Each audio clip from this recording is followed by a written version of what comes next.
видели?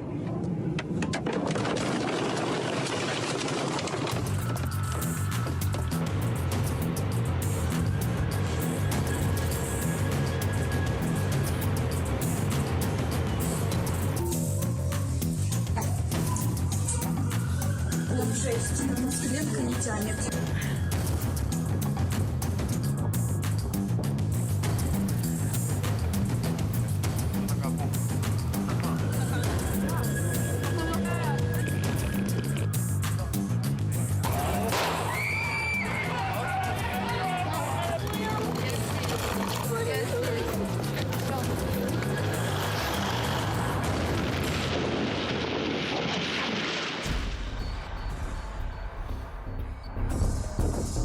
Indudablemente nadie gana.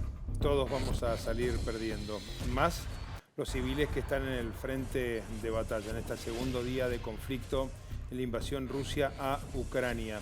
Se viven horas decisivas respecto de lo que representa una nueva noche sobre Kiev y las tropas rusas asediando la capital y el propio presidente ucraniano ya reconociendo esta situación. Con todo el equipo vamos a intentar de algún modo ir repasando los distintos costados de esta historia. Sofía, la primera crónica de este día que mantiene al mundo en vilo. Por estas horas la preocupación justamente es en torno a la capital de Ucrania porque las tropas rusas están acechando y se advierte que esta noche van a tomar la capital de Ucrania, la capital de ese país. Paralelamente ha trascendido que ambos mandatarios de Rusia y de Ucrania se predisponen a aceptar el diálogo, a abrir el diálogo en pos de un proceso de negociación. Esta es la información que también ha trascendido, mientras que por un lado se advierte el avance de las tropas rusas hacia la capital de Ucrania, por otro lado este proceso de negociación donde se estaría definiendo lugar y hora, donde mañana sábado empezarían las conversaciones para intentar poner un cese a esta guerra. En tanto, Kiev se convirtió en un verdadero infierno. Así amaneció Kiev.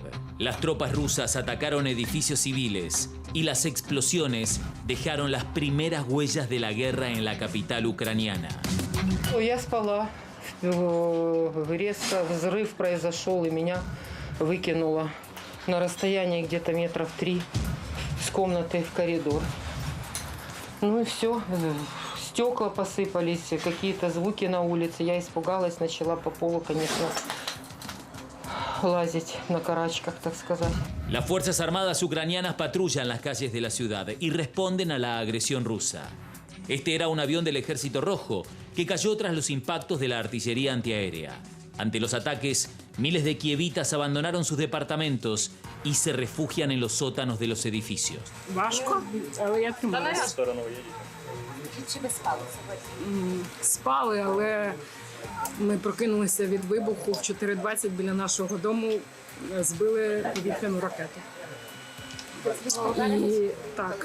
І загорівся поряд будинок, багато жертв там було. І ми чекали до 7 ранку у себе в квартирі, в коридорі, у ванні, щоб пройшов комендантська година і щоб ми змогли приїхати сюди. Я тут працюю. Las estaciones de subte por las que a diario se desplazan aproximadamente 1.300.000 personas se convirtieron en refugios. Algunas tienen 100 metros bajo tierra y una de ellas es la más profunda del mundo. Por ahora, el sistema de subterráneos se ha convertido en uno de los lugares que mayor seguridad le brinda a los habitantes de la ciudad. Ну, під землею безпечніше, тому що я сьогодні навіть прокинувся з новинами, що були вже обстріли району центрального. Тож так можуть попасти і у наш житловий будинок, тож під землею безпечніше. Ну, а укриття, наприклад, у нашому будинку, воно все ж не настільки під землею, як станція метро.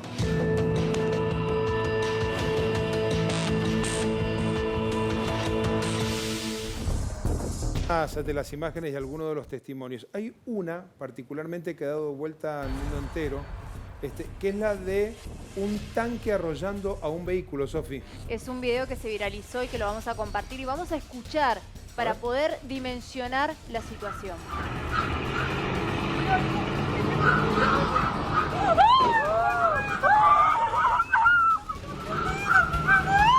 Digamos que en una situación de guerra es muy difícil precisar muchos de los datos que habitualmente podríamos hacer en otra condición. Con Marce charlábamos porque hay muchas imágenes que están dando vuelta que no son tales, hay otras que intentan transformarse en fake news. Otras que son antiguas. Y otras que son antiguas. Exactamente, no son de este momento. Por eso hay una advertencia a nivel global para tratar de discernir entre lo que es verdadero y lo que es falso. Pero es difícil, ¿no? Muy complicado.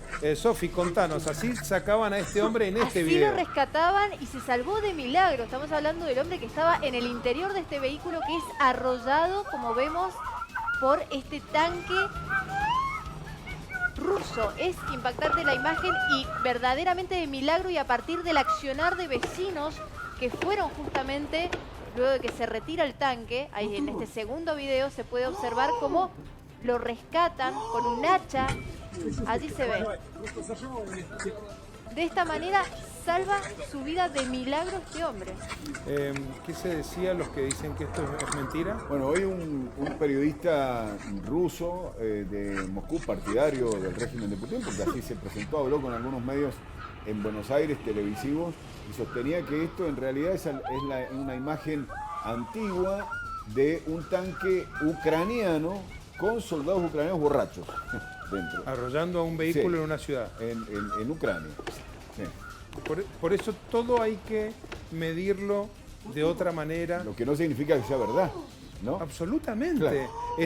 Cuando esta tarde hacíamos reunión de producción, decíamos el número de víctimas fatales. 137 víctimas. Ayer habíamos dicho así, al menos 137 víctimas Ese número fatales. no se ha modificado hasta que nos sentamos aquí. ¿Alguien puede creer que esto sea así? ¿Es trascendente este número en función de lo que se puede ver? Es que va a llegar un momento en el cual va a ser imposible cuantificar las bajas, porque están las bajas militares, las civiles y están las paramilitares también. Absolutamente. Kiev está sitiada por estas horas. El presidente ucraniano ha señalado que solo lo separan pocos kilómetros y ha instado a su pueblo a tomar las armas para defender la capital. Mientras Putin daba un mensaje directo a los ucranios. Exactamente, los llamaba justamente a tomar el poder, a derrocar al régimen del presidente justamente de Ucrania, a derrocar el régimen de Volodymyr Zelensky. Concretamente, tildó al presidente de Ucrania y a su entorno de drogadictos y neonazis.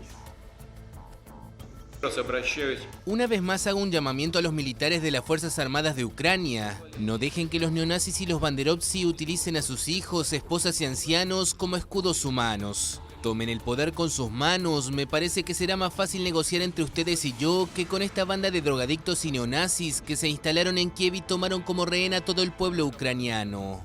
Lo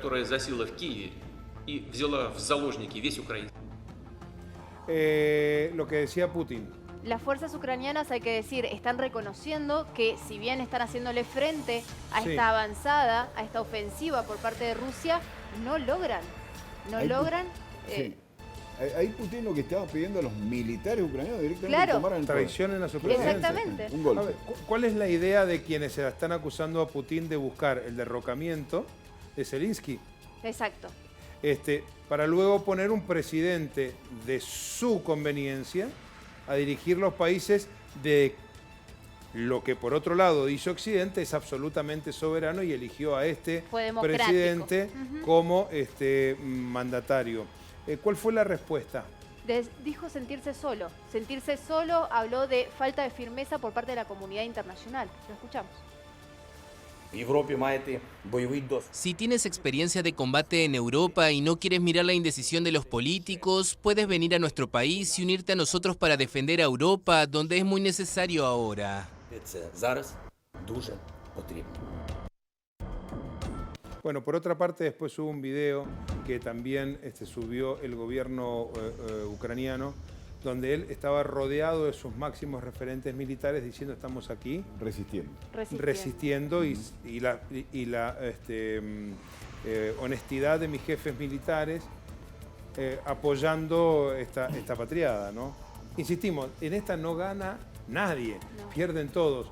El Papa Francisco ayer tuvo una posición y hoy tuvo una posición un poco tal vez más osada, caminando los escasos metros que lo une a una embajada, que es la de Rusia. Efectivamente, porque ayer llamó a una oración por la paz, pero hoy suspendió, canceló su agenda y se dirigió directamente a la embajada de Rusia en el Vaticano para hablar precisamente con el funcionario, para pedir por la paz, para pedir que cese esta ofensiva. Pero escuchamos lo que decía precisamente en el día de ayer, anticipando su preocupación por lo que está sucediendo.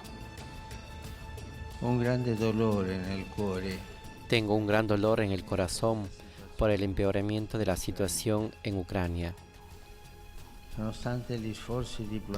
obstante los esfuerzos diplomáticos de las últimas semanas, se están abriendo escenarios siempre más alarmantes. Quisiera hacer un llamamiento a quienes tienen una responsabilidad política para que hagan un serio examen de conciencia delante de Dios, que es el Dios de la paz y no el Dios de la guerra, para que el pan de todos y no solo de algunos, que nos quiere como hermanos y no como enemigos, pido a todas las partes involucradas para que se abstengan de toda acción que provoque aún más sufrimiento a las poblaciones, así desestabilizando la convivencia entre las naciones y desacreditando el derecho internacional. Jesús nos ha enseñado que a la existencia diabólica, a la insensatez diabólica de la violencia, se responde con las armas de Dios, con la oración y el ayuno. Invito a todos a hacer el próximo miércoles de ceniza una jornada de ayuno por la paz. La palabra del Santo Padre. ¿Qué pasa a esta hora, Daniel?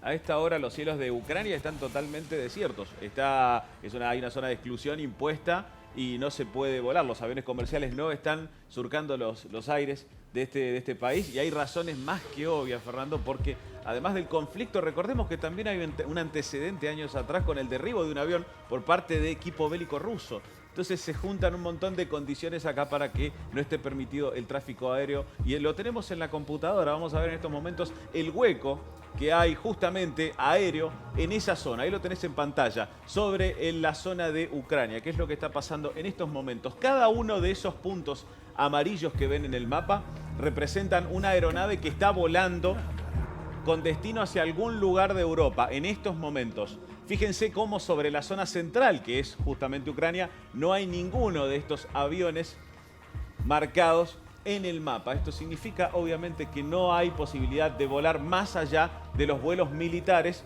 que obviamente no están referenciados en este sitio, Fernando. Y por otra parte, ahí te marca también la imposibilidad de poder huir de un país que ya tiene más de 50.000 refugiados, quienes han masivamente... Prepárate lo de las cámaras, Dani. ¿Lo tenés a mano? Lo de las cámaras en vivo, sí. 50.000 refugiados ya se cuentan para el lado de Polonia nada más. Sí. Polonia y Ucrania son pueblos muy unidos, con una historia muy común de unos a otros. Por eso intentan, de alguna manera, huir hacia Polonia o hacia otro destino que de alguna manera aporte cierto grado de tranquilidad. Vamos a ver en vivo, Dani. ¿Nos llevas en vivo? Acá estamos viendo justamente un sitio que, fuera de esto que estamos utilizando ahora para ver qué es lo que pasa con Ucrania, se puede ver todo el mundo. Es decir, que puedes entrar a este sitio que estamos viendo en pantalla para ver cámaras web que están transmitiendo a las 24 horas en cualquier lugar del mundo. Ahí tienen el nombre del sitio. Nosotros estamos, obviamente, en el sitio, en la sección de Ucrania. Y vamos a ir a ver qué pasa en una de las vistas principales que seguramente muchos han visto ya en algunos medios internacionales. Y acá sí llama la atención, Fer, la oscuridad total. Hay muy poca iluminación, solamente la pública. Fíjense que los edificios que solemos ver de día en esta toma no se ven iluminados, no hay luces. Esta es una imagen generada por la Deutsche Welle, la alemana. Exactamente, ¿verdad? tomada desde un sitio que está transmitiendo desde Ucrania. La plaza principal de Ucrania, lo que ocurre es que ese gran monumento que se eleva sobre los cielos está absolutamente a oscuras, con una cuestión de defensa estratégica. Exacto. Podemos ver a esta hora, 2 de la mañana, 37 minutos, esta es una de las iglesias más representativas de la capital, en Kiev. Exactamente, Fernando. Y ahora nos vamos a ir a la frontera, a este lugar que se llama Sumy, que justamente está posicionado en la frontera con Rusia. Por ahora todo parece estar calmo, pero Sumy también es escenario de batallas de soldados que están disparándose y lanzando cohetes. En esta imagen en particular no estamos viendo desplazamiento alguno, pero por estas zonas sí los soldados rusos han estado dañando, rompiendo, desconectando este tipo de cámaras. A eso se han dedicado en estos días, a desactivar cámaras de seguridad. Lo de los terroristas tecnológicos, estos cuerpos de élites que los soldados están buscando específicamente este tipo de objetivos para minar la posibilidad de que alguien pueda hacer un seguimiento. Exacto. Con un dispositivo absolutamente tradicional. Exacto, hacer esto que estamos haciendo nosotros para tratar de no dejar huellas o rastros, porque al estar transmitiendo en vivo podemos estar viendo qué está sucediendo, de modo tal que muchas cámaras han tomado soldados rusos rompiendo estos aparatos que nos permiten ver desde cualquier lugar del mundo. Anoche contábamos en la edición medianoche, cuando ya las tropas rusas asediaban Kiev, todavía sin ingresar, que el presidente ucraniano Zelensky ya estaba denunciando el ingreso y presencia en Kiev de saboteadores que se dedicaban justamente a hacer estas tareas de generar focos de conflicto e ir rompiendo también todo lo que es el espacio público. Es lo que se ve desde aquí, claro, está en nuestra visión y demás. El mundo enfrenta, entre otras grandes dilemas, Rusia es un generador de petróleo y de gas, y Ucrania, fundamentalmente de gas, que es exportado al mundo, fundamentalmente a la Comunidad Europea. El acuerdo alemán-ruso de ese gasoducto que es determinante para los alemanes, es un mojón en el camino de las negociaciones. Pero por el otro lado, son grandes productores de alimentos, como por ejemplo el trigo. Todo este tipo de confrontación bélica, no solo en esta oportunidad, sino en muchos años anteriores, el mundo ya lo ha padecido, ha generado no solo consecuencias y tragedias humanitarias muy dolorosas, sino también, por sobre todas las cosas, consecuencias económicas. Ahora con una particularidad, el mundo está saliendo, Europa, buena parte de Europa, de una sexta ola de la pandemia, nosotros de la tercera ola, de 2 años de pandemia muy dura que paralizó prácticamente la economía. Cuando todo el mundo creía, particularmente tanto en Occidente como hacia los países asiáticos, que se iba a comenzar a recuperar la economía global, aparece este conflicto. Particularmente, tanto como lo decía Fernando, desde el punto de vista del gas, Rusia es el gran proveedor de gas hacia Europa, también hacia China, también de petróleo. Y juntos, lo vamos a ver un ratito en una placa, en unos segundos nada más, junto con Ucrania tienen el 30% de la exportación de trigo a nivel global. Entonces, ¿cómo queda Argentina? Argentina va a padecer las consecuencias. Más allá de las políticas, que esa es otra historia, las va a sentir desde su propia economía. Esta mañana en LBS hablábamos con Jorge Lapeña. Jorge Lapeña fue secretario de Energía durante los primeros años de la democracia aquí, de la recuperación de la democracia en la Argentina, y actualmente es el presidente del Instituto Argentino de Energía. Atención con lo que puede ocurrir con el gas, particularmente ahora que nos acercamos al otoño y a los meses del invierno. Hubo un crecimiento en el millón de BTU de lo que se está pagando, y Argentina está importando gas desde hace bastante tiempo, de más de un 300% de un día hacia el otro. ¿Vamos a resistir el desabastecimiento de gas y posiblemente los altos precios? Así lo analiza Jorge Lapeña con una mirada nacional argentina. Escuchemos. La Argentina es un importador neto de hidrocarburos y particularmente de gas natural en el invierno. O sea, la producción nacional no alcanza a abastecer la demanda.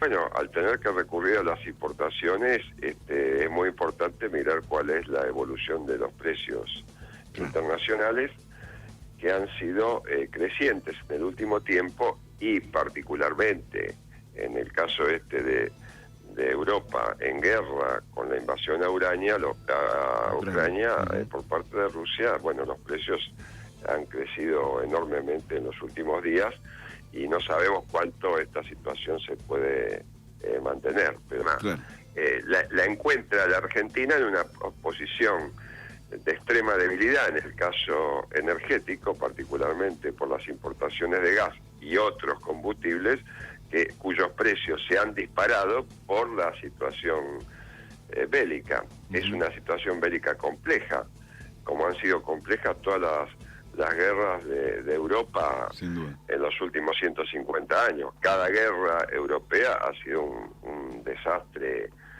humanitario, económico, etcétera. Nosotros, ahí es donde surge este problema. O sea, se pueden comprar cargamentos de gas natural licuado, pero hay que pagar el precio del día. Y ese precio se ha incrementado de ayer a hoy, o de los últimos días a hoy, digamos, pasando de 15 dólares el millón de BTU a 38 que estaba hoy. Entonces, evidentemente hay un salto. Esto prácticamente duplica o casi triplica el valor de las importaciones, por ejemplo, del año pasado, en lo que hace a gasto de dólares. Ya vamos a hablar del impacto en la economía global. El Marce se ha puesto acá porque vamos a hacer unas placas. Hoy los mercados se comportaron diferente, algo están leyendo. El rublo se potenció, las acciones de las empresas rusas también mejoraron, las bolsas internacionales también, probablemente pensando que Putin ya mostró lo que tenía que mostrar y puede abrir una instancia de diálogo, no lo sabemos. ¿Qué es esto, Marce? Los mercados a veces suelen percibir cosas que... Los mercados siempre perciben antes que cualquier ser humano. Vamos a arrancar desde la preocupación global. Recién hablábamos con la Peña de lo que sucede en la Argentina. Le agrego un dato, la charla fue larga, extensa. 11.000 millones de dólares. 11.000 millones de dólares gasta la Argentina por año para importar gas. 11.000. En 4 años vamos a tener 44.000 millones de dólares, que es la deuda que tenemos con el Fondo Monetario Internacional. Por ejemplo, ahora la situación puede ser peor. El mundo va hacia un proceso inflacionario. El último año Estados Unidos tuvo un 7,5% de inflación. Toda Europa tuvo un 5%. Son niveles astronómicos. Claro, nosotros que somos los campeones mundiales de la inflación, tenemos 55. Tenemos 50 y pico y decimos, bueno, no tienen nada de inflación, pero vienen de no tener inflación. Se va a frenar la recuperación, como lo decíamos hace un ratito. Las combinaciones de sanciones también van a generar un cierto perjuicio. Son las sanciones que está liderando Estados Unidos, que para algunos son insuficientes. Se viene una represalia rusa respecto de la energía, ya vamos a ver, probablemente es lo que se está especulando, y esto puede llegar a terminar en un desabastecimiento energético, por sobre todas las cosas. Pasamos a una segunda información. Esta es la dependencia que tiene Europa de Rusia. El 50% de gas que necesita Rusia se lo proporciona, que necesita Europa, se lo proporciona Rusia. Y un cuarto del petróleo. Un cuarto del petróleo. Todo esto en Rusia. De Rusia hacia Europa. Por eso también se Por eso que la OTAN una digresión ahí. Mira de ahí. Claro. Mira de ahí y además sostienen que Rusia se va a exponer a perder esa cantidad de ingresos, de recursos cuando está en una guerra. Invertís la carga de la prueba. Exactamente. Dice, vos te haces el hombre y el machito con Ucrania, después nosotros no te vamos a comprar y vas a perder este gran mercado. Es un ida y vuelta, ¿no? Es una ida y vuelta. Todos pierden, ¿eh? Sí. Acá perdemos todos, ¿eh? Fíjate, el 40% del total de las exportaciones rusas van a Europa, el 40%, pero de ese 40%, el 70% de lo que le compra Europa a Rusia se corresponde en gas, petróleo y carbón. Por eso la lupa está puesta sobre todo en la situación energética, que son recursos realmente sensibles. ¿Y esto qué pasa con los cereales? Lo que te decía al comienzo del informe, Rusia y Ucrania exportan el 30% del trigo mundial. Por este costado, lo dicen los economistas, podría llegar a beneficiarse un poco Argentina, que es un gran productor de commodities como cereales. Hoy bajaron los valores del trigo. Siéntate, Marce, así nos acercamos ahí a nuestros compañeros. Hoy decía, bajaron los precios internacionales, tanto del trigo como de la soja. El mercado está viendo algo diferente. Esperemos que sea el rápido fin de las hostilidades. ¿Y en Mendoza qué, Sofi? El impacto también llega a la provincia de Mendoza porque también están advirtiendo justamente que va a desacelerar la actividad, no tanto de productos primarios, de la exportación de productos primarios, sino más bien de productos de los cuales se puede prescindir, como por ejemplo el vino, que es un alimento, lo sabemos, pero es un alimento del cual se puede prescindir, concretamente. Esos son los que preocupan, ese tipo de exportaciones, porque son las que no tienen, por ejemplo, según nos advertían desde ProMendoza, tanta absorción en mercados latinoamericanos, es decir, exportaciones que apuntan más allá de los países latinoamericanos, son las que se van a ver resentidas a partir de esta guerra en Ucrania. Pérdidas que se van a simbolizar en millones de dólares, no solo en la relación comercial de Mendoza, Argentina, con Rusia, sino también con Ucrania y con el resto del mundo. Los SWIFT es un sistema de comunicación entre bancos que garantiza obviamente la encriptación y de que no pueden ser vulnerados los datos, por el cual se tramitan los pagos, tanto los que se emiten como los que se reciben. Es decir que hoy por hoy el comercio con Rusia está cancelado, es decir, porque no hay modo de pagar o modo de que te paguen. A Rusia le vendemos 22 millones de dólares por año y a Ucrania 2,5 millones de dólares, pero es lo importante del resto del mundo. Claramente va a haber una desaceleración de la actividad. Veníamos saliendo de la pandemia, apareció este otro cisne negro, van a aumentar los costos energéticos, todo el mundo necesita calefaccionarse o refrigerarse, van a aumentar los alimentos por esto de que Ucrania es un gran proveedor internacional, entonces lógicamente dentro del presupuesto del consumidor, de la gente en todo el mundo, estos dos bienes que son como fundamentales acortan la lista de qué otros productos se pueden comprar. En el vino, es un producto que ya se puede prescindir, quizás ahí vamos a ver una desaceleración. Mario Lázaro, un hombre que sabe un montón de lo que está hablando, de mercados internacionales y de la relación de los productores y productos mendocinos con el mundo. Hablamos de gas, hablamos de petróleo, hablamos de cereales, hablamos de vino y ahora vamos a hablar de Bitcoin. ¿Qué pasa con esta historia? Bueno, la cotización sigue inestable, como lo viene haciendo desde hace varios meses. Cae, sube, cae, sube. Te vamos a mostrar qué está pasando ahora, en estos momentos, con la cotización actual del Bitcoin. Y no nos vamos a poner contentos porque si bien está mostrando una curva que se ve en un hermoso verde, esto ha estado variando mucho en estos días desde que comenzó el conflicto. Presten atención aquí, un mes de referencia. Fíjense, esto es un mes en el tiempo, esta curva. Cómo va el precio a los 40 y pico mil de dólares y baja a los 30.000, al rango de los 30.000. Pero vamos a ver la película un poquito más atrás. Esto es lo que sucede desde noviembre. Alcanzó un pico de cotización de 65.000 dólares y ahora estamos viendo una cotización de 39.000. Ha caído más de un 40% y esto es lo que tiene Bitcoin, moneda descentralizada, que se dice, Fer, está siendo utilizada para financiar a ambos bandos, a las milicias ucranianas y también a las rusas. Mira vos, el deporte ha tenido un impacto fenomenal ante esta realidad.